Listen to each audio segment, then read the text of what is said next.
Assalamualaikum warahmatullahi wabarakatuh. Salam Merdeka Belajar.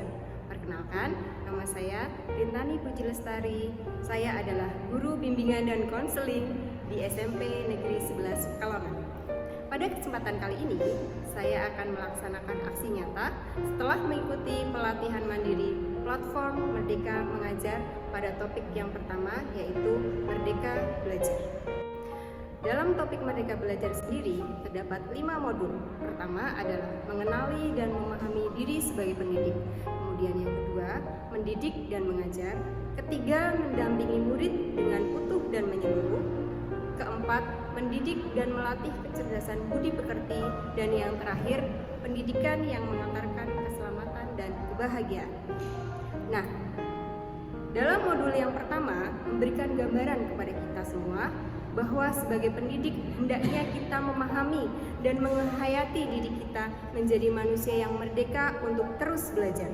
Sebelum memerdekakan murid, tentunya kita harus memerdekakan diri sendiri dengan cara merefleksikan apa yang telah kita lakukan. Selain itu, kita juga harus menyelaraskan peran guru yang relevan dengan konteks murid dan zaman.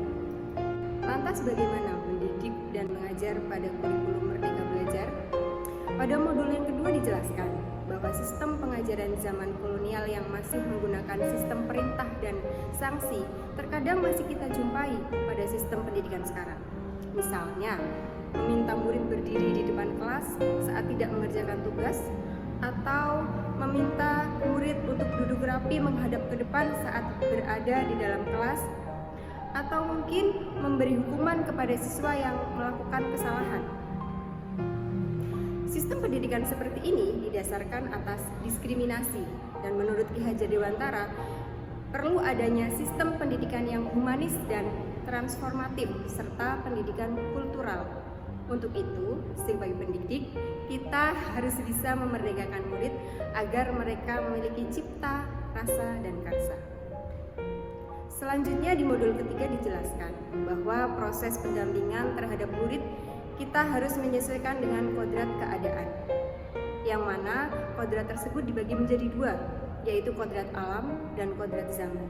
Di mana kodrat alam berkaitan dengan sifat dan bentuk lingkungan di mana anak itu berada, sedangkan kodrat zaman berkaitan dengan isi dan irama, yakni disesuaikan dengan zaman anak tersebut berkembang.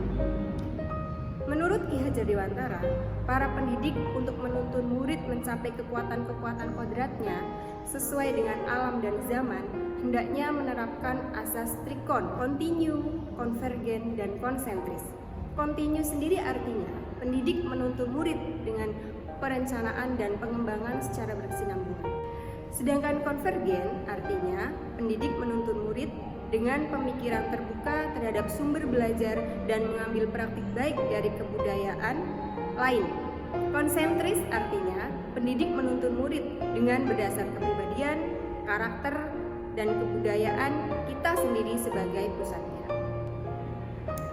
Pada modul keempat, dalam implementasi kurikulum Merdeka Belajar, pendidik hendaknya berperan membantu murid untuk menemukan kecerdasan budi pekerti dan dengan tuntunan dan teladan yang sesuai dengan kebutuhan murid.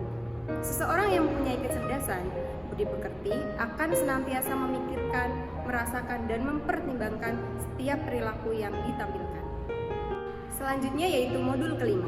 Di sini menjelaskan bahwa pendidik harus bisa menjadi fasilitator atas kodrat alam dan kodrat zaman, karena setiap murid memiliki potensi yang berbeda-beda.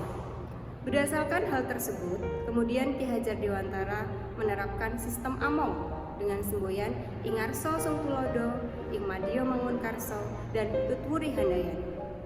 Keluarga merupakan pendidik pertama untuk seorang anak, karena keluarga tempat di mana seorang anak itu tumbuh dan menjadi dasar pendidikan seorang anak, terutama dalam nilai-nilai agama, bersikap, dan berperilaku budi pekerti dengan cara pandangnya terhadap segala sesuatu. Sedangkan sekolah adalah rumah kedua bagi anak yang menyediakan pendidikan berbagai ilmu pengetahuan, keterampilan, budaya, dan juga budi pekerti. Dan yang terakhir adalah masyarakat, berpengaruh terhadap pendidikan anak, yakni tentang bagaimana anak itu bergaul dengan teman-temannya. Demikian pemaparan aksi nyata dalam topik Merdeka Belajar dari saya. Semoga bermanfaat. Terima kasih. Salam Merdeka Belajar. Wassalamualaikum warahmatullahi wabarakatuh.